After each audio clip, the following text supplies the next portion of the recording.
सुनन तिर्मिज़ी की हदीस 2621 में रसूल अल्लाह सल्लल्लाहु अलैहि वसल्लम ने फरमाया कि नमाज ही वो चीज़ है जो मोमिन और काफिर के दरमियान फ़र्क करती है। ये हमारी शनाख्त का निशान है, हमारा इम्तियाजी बैज है। अब सवाल ये है कि जो लोग नमाज छोड़ देते हैं उनका क्या हाल होता है। शेख अब्दुल कादिर जिलानी रहमतुल्लाह अलैह का मौक़िफ़ बहुत सख्त है। वो फरमाते हैं कि जो शख्स नमाज नहीं पढ़ता उसको मुसलमानों के कब्रिस्तान में दफन नहीं करना चाहिए। ये कितनी संगीन बात है।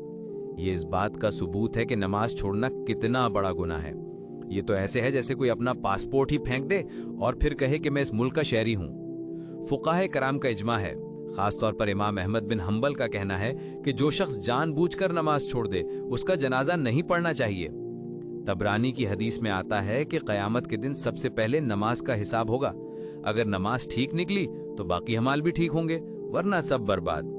ये तो ऐसे है जैसे इम्तिहान में पहला सवाल ही गलत हो जाए तो बाकी सब कुछ भी मशकूक हो जाता है। आजकल हम देखते हैं कि मस्जिदों में लोग कम आते हैं लेकिन मज़ारों पर भीड़ लगी रहती है। ये कितनी अजीब बात है, अल्लाह का घर खाली और इंसानों के मज़ार भरे हुए।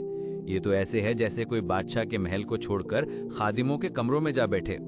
कुरान में सूरह तौबा की आयत 18 में साफ लिखा है कि अल्लाह की मस्जिदों को वही आबाद करता है जो अल्लाह और आखिरत पर ईमान रखता है और नमाज कायम करता है। बहुत से लोग ये गलत फहमी पालते हैं कि किसी बुजुर्ग की मोहब्बत या उनसे ताल्लुक नमाज का बदल हो सकता है। ये बिल्कुल गलत है। ये तो ऐसे है जैसे कोई कहे कि मैं किसी डॉक्टर से मोहब्बत करता हूँ इसलिए मुझे दवा लेने की जरूरत नहीं। खुद शेख अब्दुल कादिर जिलानी रहमतुल्लाह अलैह ने अपनी किताब गुनियतुत तालिबीन में नमाज और शरीयत की पाबंदी पर जोर दिया है। उन्होंने कभी ये नहीं कहा कि मेरी मोहब्बत नमाज का बदल है।